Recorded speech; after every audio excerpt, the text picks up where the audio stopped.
నాదెండ్ల ఫ్యామిలీకి ఫ్యాన్ గండం. నాదెండ్ల భాస్కరరావు ఒక్కరోజు ముఖ్యమంత్రిగా తెలుగు రాష్ట్రంలో పేరు గడించిన సీనియర్ పొలిటీషియన్.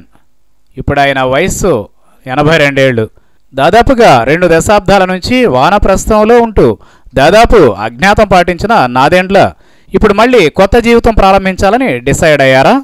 ఎన్టీఆర్ రోజుల్లో గవర్నర్ రామ్లాల్ ఎపిసోడ్తో తెలుగుదేశం పార్టీని తిక్క పట్టించిన లెక్కను మళ్ళీ రిపీట్ చేయాలనుకుంటున్నారా? ఆయన వేస్తున్న అడుగుల్ని, ఇస్తున్న వాయిస్ను గమనిస్తున్న వాళ్లకు ఇటువంటి అనుమానాలే కలుగుతున్నాయి. నాదెండ్ల కేర్ ఆఫ్ అడ్రస్ మార్చేస్తున్నారని, వైసీపీలోకి జంప్ అయిపోతున్నారని సోషల్ మీడియా కోడై కూస్తోంది. నిజానికి ఏడాదిన్నర ముందే నాదెండ్ల శిబిరం నుంచి ఇటువంటి కొత్త రాజకీయ వాసన వచ్చేసింది. ఆగిపోయిన ఇన్నింగ్స్ని రీస్టార్ట్ చేశారంటూ వార్తలు వచ్చేశాయి. అయితే ఇప్పుడు డైరెక్ట్గా మీడియా ముందుకొచ్చి ఆయన చేసిన కామెంట్స్ కొన్ని ఈ ఎపిసోడ్ని హీట్ ఎక్కించేశాయి. జగన్ ఒక డైనమిక్ లీడర్, అయితే గీతే తనే రేపటి సీఎం అంటూ ఓపెన్ స్టేట్మెంట్ ఇచ్చేశారు నాదెండ్ల.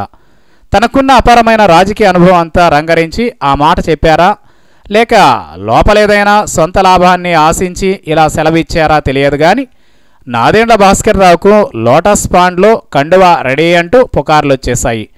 అయితే ఆయన కొడుకు నాదెండ్ల మనోహర్ సంగతి ఏంటి అనేది ఇక్కడ పుట్టుకొస్తున్న ఉప ప్రశ్న. వైఎస్ సీఎంగా ఉన్నప్పుడు అసెంబ్లీ స్పీకర్గా చేసిన నాదెండ్ల మనోహర్ కాంగ్రెస్ హైకమాండ్ దగ్గర కూడా ఓ మోస్తరు కమాండ్ ఉన్నవారే.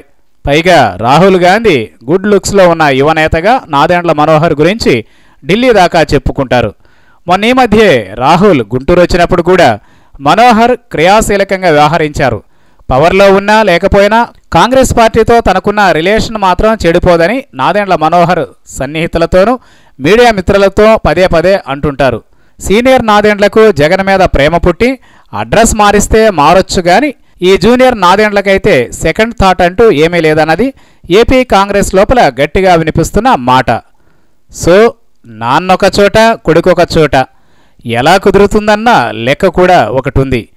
తెలిసి కుటుంబాన్ని చీలుస్తారా, 80+లో ఏం చేద్దామని పార్టీ మారుస్తారు లాంటి $1 మిలియన్ ప్రశ్నల నేపథ్యంలో నాదెండ్ల కండువ మార్పు అనేది శుద్ధ అబద్ధమని నిర్ధారణకు రావచ్చు.